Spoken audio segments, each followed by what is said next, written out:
नमस्कार and welcome you all to world affairs. मैं हूं Prashant Dhawan. Now world media आज के समय एक टॉपिक पर बहुत ज़्यादा फोकस कर रहा है, क्योंकि मैं आपको बता दूं ये एक ऐसा टॉपिक है जो इवेंचुअली दुनिया को एक न्यूक्लियर वॉर की तरफ ले जा सकता है। तो दुनिया भर में आप देखोगे, चाहे यूके का मीडिया हो, अमेरिकन मीडिया हो, इंडियन मीडिया हो, हर जगह ये बात की जा रही है कि रशिया ने अब ऑफिशियली ब्लेम किया है यूनाइटेड स्टेट्स ऑफ अमेरिका को कि यूएसए था क्रेमलिन पे अटैक के पीछे। जो रिसेंटली मॉस्को के केंद्र में, जो रशिया की कैपिटल है मॉस्को, उसके केंद्र में क्रेमलिन नाम का जो कंपाउंड है बिल्डिंग्स का, जहां पे व्लादिमीर पुतिन, रशियन गवर्नमेंट के और लोग बैठते हैं, यहां पे जो ड्रोन से अटैक किया गया था, इसके पीछे यूनाइटेड स्टेट्स ऑफ अमेरिका था ना। यहां पर मैं एक बात ऐड कर दूं कि यूक्रेन अभी तक रशिया के क्लेम्स को रिजेक्ट कर चुका है। रशिया ने पहले यह कहा था कि यह अटैक यूक्रेन की तरफ से हुआ है, मगर फिर यूक्रेन के जो प्रेसिडेंट है ज़ेलेंस्की, इन्होंने ये बात बोली, We don't attack Putin or Moscow.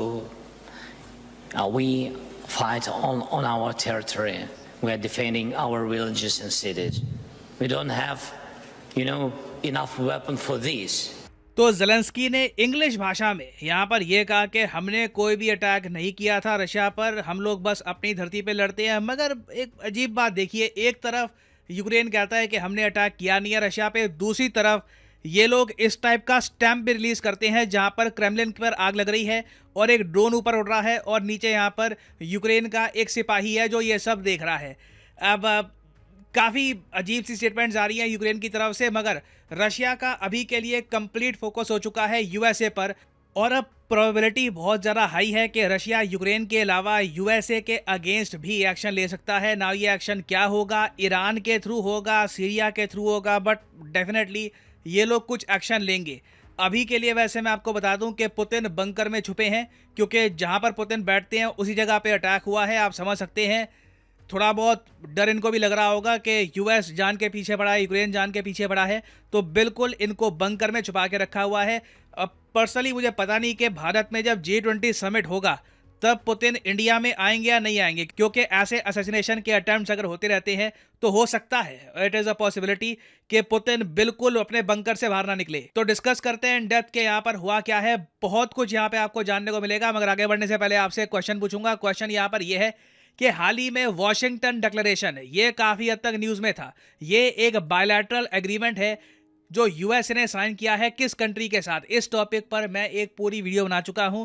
तो बताइए, वॉशिंगटन डिक्लेरेशन यूएस ने साइन किया है किसके साथ? भारत, यूक्रेन, साउथ कोरिया या फिर ऑस्ट्रेलिया? कमेंट सेक्शन में करिए उत्तर, सही आंसर मैं आपको दूंगा वीडियो के एंड में ना। अब यहाँ पे मुझे वैसे ये भी ऐड करना पड़ेगा कि जिस तरीके से मॉस्को में अटैक हुआ है, कई देश सर खुजा रहे हैं कि ये सब हुआ भी कैसे। कुछ लोग ये भी मान के चल रहे हैं, एक थ्योरी है कि शायद रशिया ने खुद पे ये अटैक करवाया है। मैं यहाँ पे आपको दिखाता हूँ, इस पर कई आर्टिकल्स पब्लिश हुए हैं कि जो ये फेल्ड बिड थी पुतिन को मारने के लिए, क्या ये एक रशिया का फॉल्स फ्लैग ऑपरेशन हो सकता है ना। अब यहाँ पे आप कहोगे फॉल्स फ्लैग ऑपरेशन, ये बहुत ज़्यादा डिस्कस किया जा रहा है, इसका मतलब क्या होता है? देखो, फॉल्स फ्लैग ऑपरेशन, ये जो टर्मिनोलॉजी है 16वीं सेंचुरी में बनी थी। इसका मतलब ये होता है कि जब एक देश खुद पर ही एक नकली अटैक करवाता है, अपने कंट्री के बाकी लोग अपनी आर्मी को मोटिवेट करने के लिए कि देखिए हम पे अटैक हुआ है, हमको अब जवाब देना पड़ेगा। 15th और 16th सेंचुरी में ना फॉल्स फ्लैग ऑपरेशन बहुत ज़्यादा आम होते थे, क्योंकि उस वक्त इतना मीडिया, सीसीटीवी कैमरा वगैरह कुछ यहाँ पे होते थे नहीं।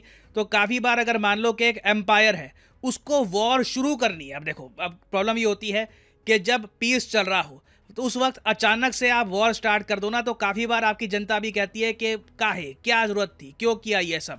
मगर जब आप अपनी जनता को ये कहो कि देखिए हम पे अटैक हो चुका है तो हमको अब जवाब देना पड़ेगा, तो उस वक्त जनता, आर्मी सब तैयार हो जाते हैं। तो 16th-15th सेंचुरी के आसपास काफ़ी बार ना एम्पायर्स क्या करते थे, जो दुश्मन एम्पायर है उनके कपड़ों में, उनकी सेना की यूनिफॉर्म्स में कुछ नकली अटैक करवाते थे अपने एम्पायर पे, और उसके बाद वॉर स्टार्ट हो जाती थी। तो कई लोग देखिए यहाँ पर एक थ्योरी ये डिस्कस कर रहे हैं कि हो सकता है, अगेन मैं यहाँ पर कहूँगा ये कुछ हमें पता नहीं है इसके बारे में, बस अभी आर्टिकल्स पब्लिश हो रहे हैं। लोग जेन्युइनली वंडर कर रहे हैं कि या तो ये जेन्युइन अटैक था या तो फॉल्स फ्लैग ऑपरेशन था, क्योंकि रशिया लंबे समय से अपने न्यूक्लियर वेपन्स यूज़ करने का एक बहाना वैसे ही ढूंढ रहा था।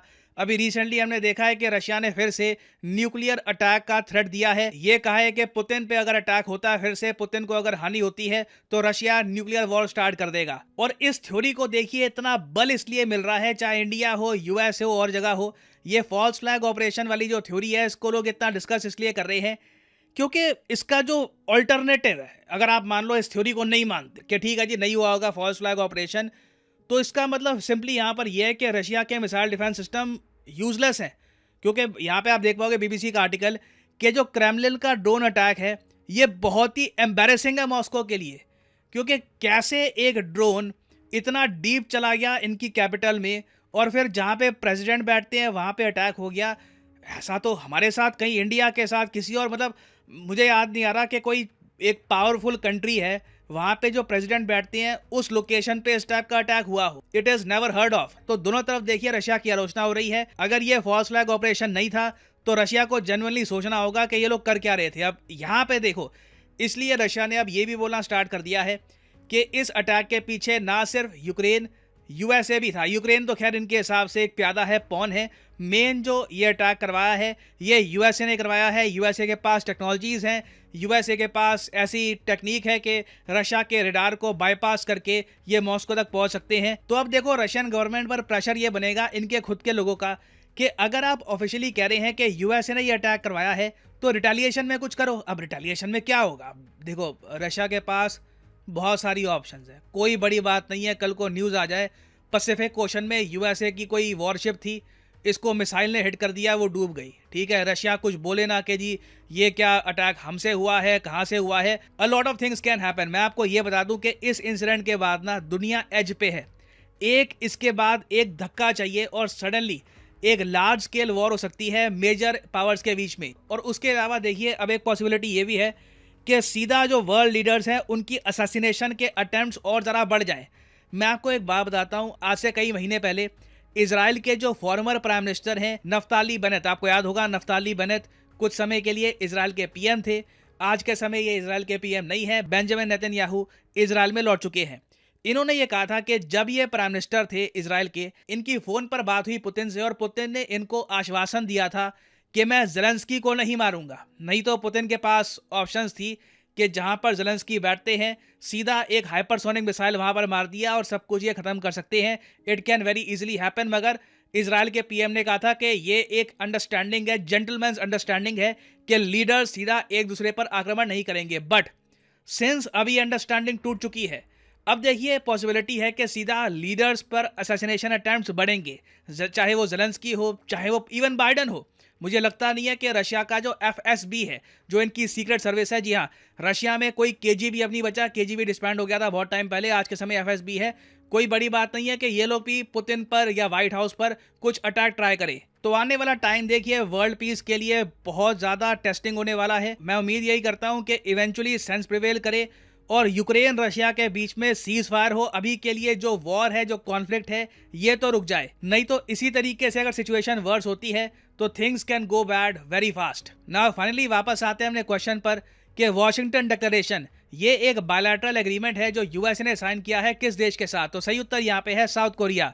इस पर मैंने वीडियो बनाई थी कि नॉर्थ कोरिया के न्यूक्लियर थ्रेट को काउंटर करने के लिए यूएसए ने साउथ कोरिया को ये कहा कि खुद के न्यूक्लियर वेपन्स मत बनाओ, हम न्यूक्लियर वेपन्स वाली जो सबमरीन है, न्यूक्लियर सबमरीन, ये तुम्हारे यहाँ डॉक कर देंगे टाइम टू टाइम ताकि तुमको कुछ सुरक्षा यहाँ पर मिले, तुम सेफ रहो यहाँ पे। तो याद रखिएगा Washington declaration between USA and south Korea. और फाइनली यहाँ पर मैं ये भी ऐड कर दूं कि लाइफ में अगर आप एक बार प्रॉपरली एक एग्जामिनेशन की तैयारी करना चाहते हैं, घर बैठे या काम करते हुए कहीं भी, तो अन अकेडमी के क्वालिटी कोर्सेज आप परचेज कर सकते हैं at a heavy discount. Simply जाइए कमेंट सेक्शन में, यहाँ पे आपको मिलेंगे एग्जाम्स के link. For example let's say आप प्रिपेयर कर रहे हैं यूपीएससी के लिए, तो यूपीएससी के लिंक पर यहाँ पे आपको करना है क्लिक और यहाँ पे आप कर सकते हैं परचेज यूपीएससी का कोर्स जिसके अंडर प्रीलिम्स और मेंस दोनों यहाँ पे आपके कवर होंगे।